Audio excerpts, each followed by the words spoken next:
va, si vous voulez bien, se rebeller pendant 30 ou 40 secondes sur quelques-unes de ses performances. On débute par Pau et puis sur la dernière performance. Pau, vous l'avez gagné, et deuxième à Lexington. Les extraits de ces deux compétitions.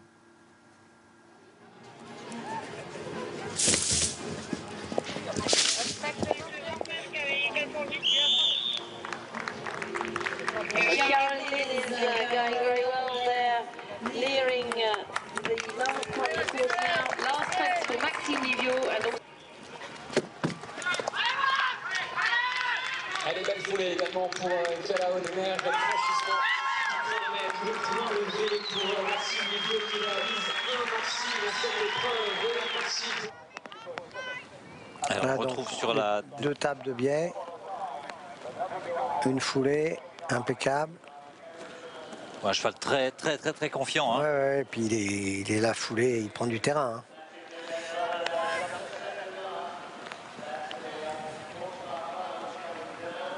Allez, c'est le dernier obstacle là pour Maxime, qui va être dans le temps. 11, 16, 11, 17, tout juste. Je précise que toutes ces performances ont été signées avec le même cheval, Kalao Demer.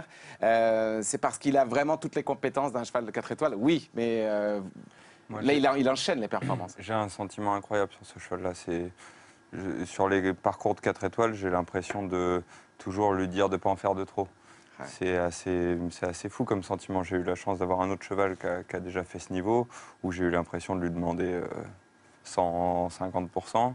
Kalao, si une seule fois je lui dis vas-y, il va y aller trop. Donc je fais ces parcours-là en lui disant tout le temps calme-toi, ça va, t'inquiète pas. Ouais, c'est incroyable.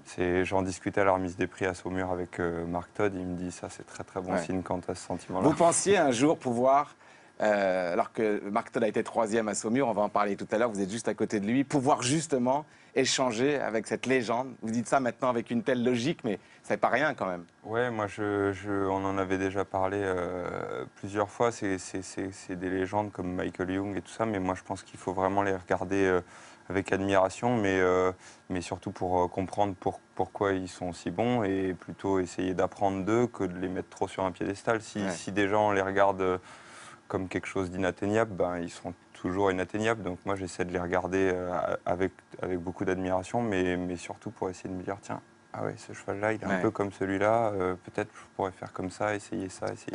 Dans quelques instants, je vais donner la parole à nos autres invités, à votre sujet bien sûr, mais la question qu'on se pose, quand on vous a reçu la première fois, vous aviez une ambition non dissimulée, c'est de monter dans la ranking list. Là, vous êtes numéro 5. Maxime Livio, futur numéro 1 mondial, c'est l'objectif? C'est pour ça qu'on travaille tous les jours, qu'on se lève tous les matins, ça c'est sûr. Après, je pense que c'est quelque chose qui arrivera ou pas, mais pour ça, il faut beaucoup de chevaux, il faut une équipe incroyable à la maison, parce que ça veut dire que je suis en concours tout le temps, donc ça veut dire que 80% de la préparation des chevaux, c'est presque mon équipe qui l'a fait. Donc c'est sûr que ça signifie beaucoup de choses pour moi dans la gestion de toute la logistique autour des performances. Le choix des chevaux, les propriétaires qui nous aident à les garder, c'est des sponsors qui m'ont permis d'aller à Lexington cette année. Voilà, donc tout ça, je trouve que ça symbolise tout ce système-là et c'est ça qui rend le truc hyper intéressant. Et Mike Georges, est-ce qu'on peut dire de Maxime Livio que c'est un peu la tête et les jambes? Oui, il a beaucoup de choses pour lui. Après, il était venu, il avait pris l'engagement sur ce plateau. Enfin, en tout cas, il avait dit que c'était son objectif. Et pour l'instant, en tout cas, il est sur le bon chemin, ça c'est sûr. Et il parlait de structure et d'organisation. Je pense qu'il a ça aussi.